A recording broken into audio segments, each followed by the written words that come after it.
Welcome to hit TV. నేను నరేష్. ఈరోజు మన గెస్ట్ కట్టర్ హిందూ బీజేపీ నాయకులు చికోటి ప్రవీణ్ అన్న. నమస్తే. నమస్తే. జై శ్రీరామ్. జై శ్రీరామ్ అన్న. ఎట్లున్నారన్న? ఎట్లున్నాయి రాజకీయాలు? చూస్తారు కదా, కమిషన్ రాజకీయాలు, ప్రతి దాంట్లో కమిషన్, అన్హెల్తీ పాలిటిక్స్ నడుస్తున్నాయి తెలంగాణలో. ఒక హెల్తీ పాలిటిక్స్ లేవు. విమర్శలు కూడా ఇప్పుడు విపరీతము అడ్డగోలుగా పర్సనల్ టార్గెట్ చేసి విమర్శలు కూడా అది మంచిది కాదు. అంటే దానికి మంచిగా నీళ్లు పోసి పెంచింది బీఆర్ఎస్ పార్టీ. ఓకే, ఇష్టం వచ్చినట్టు పర్సనల్ అటాక్ అంతా కూడా పర్సనల్ అటాక్ కానీ ఒక లిమిట్ దాటి విమర్శించడం సెట్ చేసింది అంటారు. 100% వాళ్ళే ఎవరినైనా నోటికి వచ్చినట్టు ఆఫీసర్స్ని ఉద్యమం టైంలో తిట్టింది మీరు వీడియోలు చూసిరు కదా, బండబూతులు. శ్రీకారం చుట్టింది మాత్రం బీఆర్ఎస్. ఇప్పుడు దాన్ని రేవంత్ రెడ్డి గారు మంచిగా నేనేం తక్కువ అని చెప్పి ఈయన కొనసాగిస్తున్నాడు. మనం చూసినాం జూబ్లీహిల్స్ బై ఎలక్షన్లో, అంతకుముందు కంటోన్మెంట్ బై ఎలక్షన్లో తెలంగాణ రాకముందుకు ఏమైనా బై ఎలక్షన్స్ వస్తే ఏకగ్రీవం అవుతుండే, అపోజిట్ క్యాండిడేట్ నిలబడకపోతుండే. దాన్ని కూడా బీఆర్ఎస్ సెట్ చేసిందంటారా? 100% అడ్డమైన పాలిటిక్స్ స్టార్ట్ చేసేదే బీఆర్ఎస్. కలిసి వచ్చినాయి అంటారు రేవంత్ రెడ్డికి. ఆయన ముందే అందిపించుకున్నట్లే నంబర్ 1. నెగిటివ్ ఫస్ట్ తీసుకోమంటే మన రేవంత్ రెడ్డికి మించిన వాళ్ళు ఉండరు. రీసెంట్ గా రేవంత్ రెడ్డి చేసిన కామెంట్స్ ఏవైతే ఉన్నాయో దానిపైన ఏమంటారు మీరు? ఏమనేది ఆల్రెడీ వీడియోలు పెట్టినా చూసిరు కదా. ఇప్పుడు మళ్ళీ ఆయన అన్నదాంట్లో తప్పేముందని కూడా అదే అదే అంటారు. అంటే వాళ్ళు సెక్యులర్ డాగ్స్ అవి. Secular dogs. Yes, secular dogs అవి. అంటే వాళ్ళకి రేషం ఉండదు. సెక్యులరిజం కూడా ఇప్పుడు సెక్యులరిజం ఎట్లుండాలంటే హిందూ, ముస్లిం, క్రిస్టియన్ ఎవరున్నా కదా వాళ్ళకి అందరికి రెస్పెక్ట్ ఇచ్చుకుంటుండాలి. ఈ సెక్యులరిజం వేరే టైప్ ఉంటుంది, వన్ వే. యాంటీ హిందూ వీళ్ళంతా హిందువులపై మాట్లాడితే వీళ్ళు తప్పు అని మాట్లాడరు, యాంటీ హిందూగానే వీళ్ళు పనిచేస్తారు వీళ్ళు.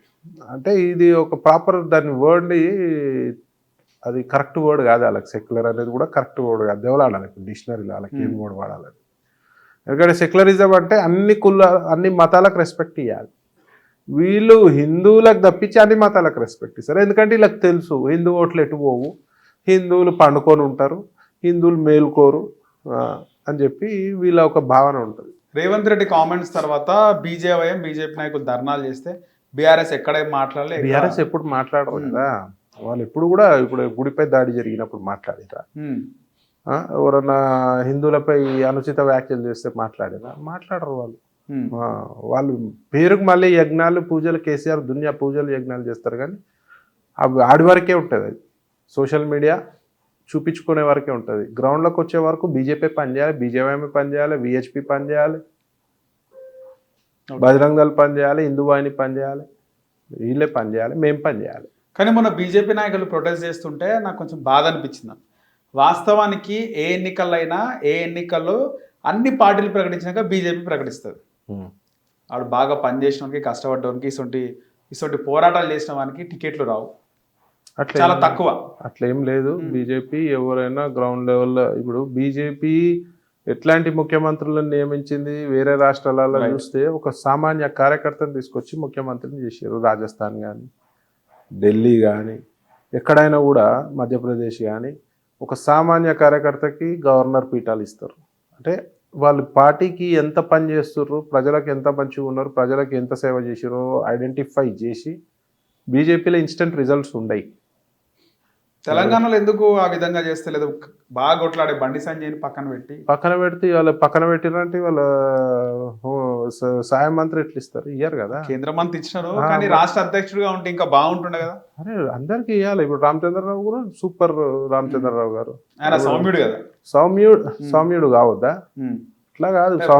రాజకీయాల్లో కేసీఆర్ రేవంత్ రెడ్డిని చూస్తున్నాం. అరే ఏం లేదు, మీరు అనుకుంటారు రామచంద్రన్ తక్కువ అండర్ ఎస్టిమేట్ చేస్తారు.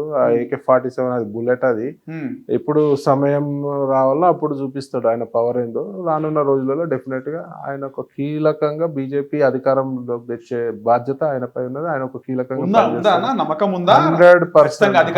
100% వస్తుంది. 100% వస్తుంది. ఏ విధంగా వస్తుంది అంటే ఏం చెప్తారు? ఏ విధంగా అయినా ఇవాళ కేంద్రంలో చేసే స్కీమ్స్ కానీ కేంద్రంలో ఉన్న ఇప్పుడు 10 years అయిపోయింది. 15 years లో మేమే ఉన్నాము. నెక్స్ట్ కూడా 3 years 4 years మేమే ఉంటాం. కేంద్రంలో కొట్టేవారు లేరు కానీ రాష్ట్రంలో అంటున్నారు. చెప్పేది ఏంటండి, ఎక్కడ ఎలాంటి అవినీతికి తావులేదు బీజేపీ పార్టీలో. అది ప్రజలు గమనిస్తారు, డెఫినెట్గా ప్రజలు గమనిస్తారు. ఫస్ట్ నుంచి పార్టీ ఇప్పుడు కొన్ని జిల్లాలలో వీక్ ఉన్నది, అక్కడ నుంచి మేము ప్రక్షాళన చేసుకుంటూ పోతున్నాం. డెఫినెట్గా ప్రజలు గ్రహిస్తున్నారు. ఇవాళ మోదీ గారిని ఇష్టపడని పార్టీలకు అతీతంగా మోదీ గారిని ఇష్టపడని ప్రజలు ఎవరు కూడా ఉండరు, ఇండివిజువల్ కూడా ఎవరు ఉండరు. సో డెఫినెట్గా డబుల్ ఇంజన్ సర్కార్ రావాలి.